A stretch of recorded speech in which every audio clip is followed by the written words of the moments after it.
આજના વિડીયોમાં આપણે મિશ્રિત સામર્થ્ય તથા ક્ષમતા જૂથ વિશે અભ્યાસ કરીશું. મિશ્રિત સામર્થ્ય કે ક્ષમતા જૂથ.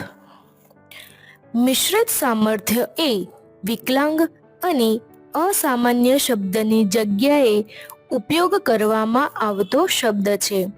મિશ્ર સામર્થ્ય એવા વ્યક્તિ માટે ઉપયોગ થાય છે કે જેઓ અન્ય કરતા અલગ પડતા હોય અથવા અલગ અલગ પ્રકારની શારીરિક વિકલાંગતા, જુદા જુદા પ્રકારની સાંવેગિકતા કે અધ્યયન સામર્થ્યતા ધરાવતા હોય તેવો વ્યક્તિ કે બાળક.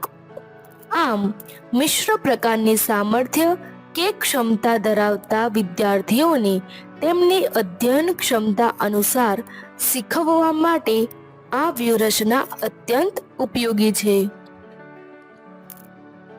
શાળાના વર્ગખંડમાં ઘણા વિદ્યાર્થીઓ એક સાથે અધ્યયન કરતા હોય છે, જેમાં દરેક વિદ્યાર્થીઓ પોતાની આગવી ક્ષમતા, જરૂરિયાત, પરિપક્વતાની કક્ષા અને સામાજિક ક્ષમતા ધરાવતા હોય છે, જેના કારણે વિદ્યાર્થીઓને અધ્યયન અધ્યાપન કરાવવા માટે તેમની અધ્યયન સામર્થ્યતાના આધારે જુદા જુદા જૂથમાં વિભાજિત કરાવવામાં આવે તેને મિશ્ર ક્ષમતા જૂથ અધ્યયન કહેવામાં આવે છે. મિશ્રિત સામર્થ્ય તથા ક્ષમતા જૂથ દ્વારા અધ્યયન કરાવવાના સોપાનો અને વ્યૂહરચના. જૂથ સંરચના. વર્ગમાં રહેલા વિદ્યાર્થીઓની વિવિધતાના આધારે વિદ્યાર્થીઓના જૂથ તૈયાર કરવામાં આવે છે.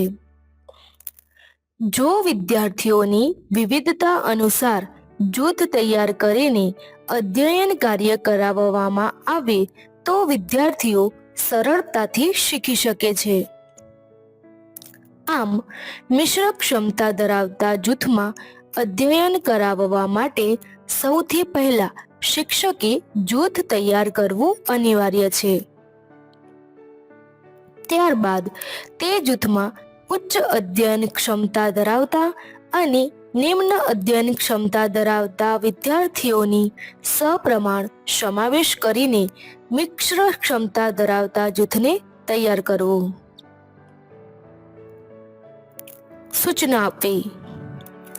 જૂથની સંરચના કર્યા બાદ વિદ્યાર્થીઓને દરેક જૂથમાં કેવી રીતે કાર્ય કરવાનું છે, જૂથના દરેક વિદ્યાર્થીઓને તેમની જવાબદારી અંગે સૂચના આપવી અને વિદ્યાર્થીઓને અધ્યયન માટે ધ્યાનમાં રાખવાની બાબતો વિશે સમજ આપવી. કાર્યની સૂચના આપવા માટે શિક્ષકે વિવિધ હાવભાવ, સાધનો અને યોગ્ય શબ્દોનો ઉપયોગ કરવો જોઈએ, જેથી વિદ્યાર્થીઓ યોગ્ય રીતે સૂચના સમજી શકે.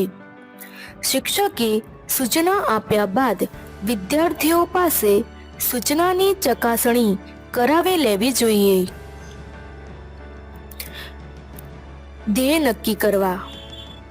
જૂથની રચના અને તેમાં અધ્યયન કરાવવા માટેના ધ્યેયો નક્કી કરવામાં આવે છે, જેથી વિદ્યાર્થીઓનું જૂથ ચોક્કસ દિશામાં અને યોગ્ય ગતિએ પોતાને સોંપવામાં આવેલ કાર્ય કરી શકે.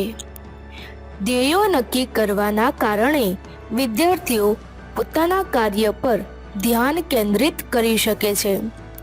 મિશ્ર ક્ષમતા ધરાવતા જૂથમાં ધ્યેયો નક્કી કરતી વખતે શિક્ષક દરેક વિદ્યાર્થીઓ માટે અથવા દરેક જૂથ માટે અલગ અલગ હેતુઓ અને ધ્યેયો નક્કી કરી શકે છે. યોગ્ય વ્યૂહરચનાની પસંદગી અને અધ્યયન કાર્ય. જૂથ રચના કર્યા બાદ વિદ્યાર્થીઓ માટે નક્કી કરેલ ધ્યેયોના આધારે અસરકારક રીતે અધ્યયન અધ્યાપન કાર્ય કરી શકાય તે માટે વિવિધ વ્યૂહરચનાઓ પૈકી યોગ્ય વ્યૂહરચનાની પસંદગી કરીને અધ્યયન કાર્ય કરાવવું જોઈએ. 1. જૂથ ચર્ચા અને તેનું વિશ્લેષણ, સમગ્ર વર્ગ સમક્ષ ચર્ચાનું આયોજન કરવું, દરેક વિદ્યાર્થીઓ પોતાનું સર્વોત્તમ પ્રદર્શન કરી શકે તેવું આયોજન કરવું, પૂર્વ તૈયારી અને આયોજન કરવું, વિદ્યાર્થીઓને પ્રોત્સાહન પૂરું પાડવું, વિદ્યાર્થીઓને તેમના મજબૂત અને નબળા પાસાઓ વિશે સમજ આપવી. 2. વિદ્યાર્થીઓમાં સ્વજાગૃતતા. મિશ્ર ક્ષમતા ધરાવતા વિદ્યાર્થીઓને અધ્યયન કરવા માટે અભિપ્રેરિત કરવા જોઈએ, જેથી તેઓ સ્વયં અધ્યયન કરવા માટે પ્રોત્સાહિત થાય. વિદ્યાર્થીઓને તેમની શક્તિઓ વિશે જણાવો, જેથી તેઓ પોતાની શક્તિઓ વિશે જાગૃત થાય અને તેના ઉપયોગ દ્વારા અધ્યયન કરી શકે. 3. કાર્યની સોંપણી અને તેનું ક્ષેત્ર નક્કી કરવું.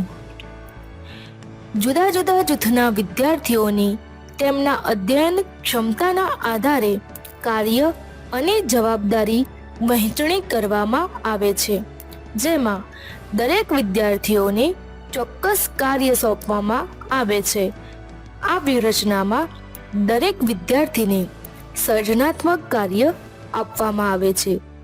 ઉપરાંત વિદ્યાર્થીઓની અધ્યયન ક્ષમતાની કક્ષાના આધારે તેના કાર્યનું ક્ષેત્ર નક્કી કરવામાં આવતું હોય છે.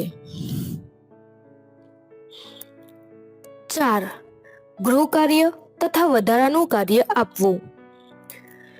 મિશ્ર ક્ષમતા જૂથમાં દરેક વિદ્યાર્થીઓની ક્ષમતા અનુસાર દરેક વિદ્યાર્થીઓને અલગ અલગ પ્રકારનું ગૃહ કાર્ય આપવામાં આવે છે.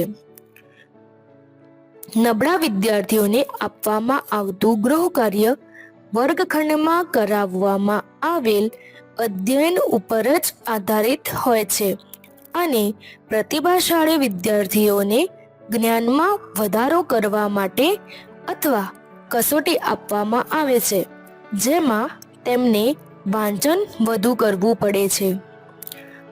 મોટાભાગે ગૃહ કાર્યમાં લેખન કાર્ય આપવામાં આવતું હોય છે.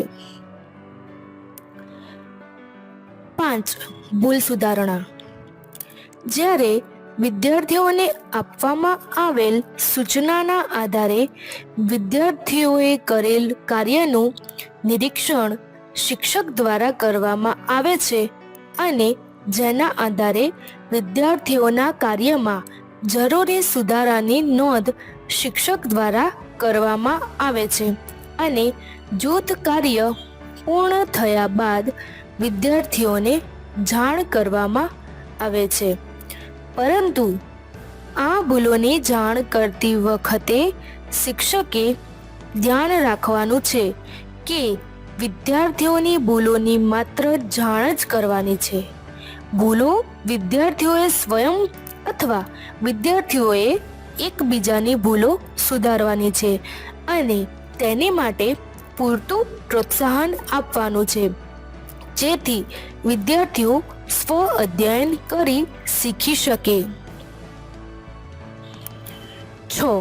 ક્રિયાશીલ જૂથોની રચના કરવી. જે એકમ કે મુદ્દાનું અધ્યયન કરાવવાનું હોય તેના આધારે સમગ્ર વર્ગખંડને અલગ અલગ જૂથમાં વિભાજિત કરવામાં આવે છે, જેના કારણે વિદ્યાર્થીઓને જુદા જુદા કાર્યોની સોંપણી કરી અધ્યયન અધ્યાપન કાર્ય કરી શકાય છે. ક્રિયાશીલ જૂથોની રચના માટે નીચેના જેવા જૂથોની રચના કરી શકાય છે. 1. વિદ્યાર્થીઓના જોડકા બનાવવા. જ્યારે ક્રિયાશીલ જૂથ બનાવવા હોય ત્યારે 2 વિદ્યાર્થીઓની જોડી બનાવવામાં આવે છે, જેમાં હોશિયાર કે પ્રતિભાશાળી વિદ્યાર્થી સાથે હોશિયાર કે પ્રતિભાશાળી વિદ્યાર્થીની જોડી, નબળા વિદ્યાર્થી સાથે નબળા વિદ્યાર્થીની જોડી બનાવી શકાય, અથવા એક હોશિયાર વિદ્યાર્થી અને એક નબળો વિદ્યાર્થીની જોડી બનાવી શકાય. આમ આ મુજબ જોડી બનાવી અધ્યયન કરાવી શકાય. 2. જૂથ કાર્ય. અહીં મિશ્ર જૂથ અથવા સરખી અધ્યયન ક્ષમતા ધરાવતા વિદ્યાર્થીઓનું જૂથ તૈયાર કરવામાં આવેલ હોય છે.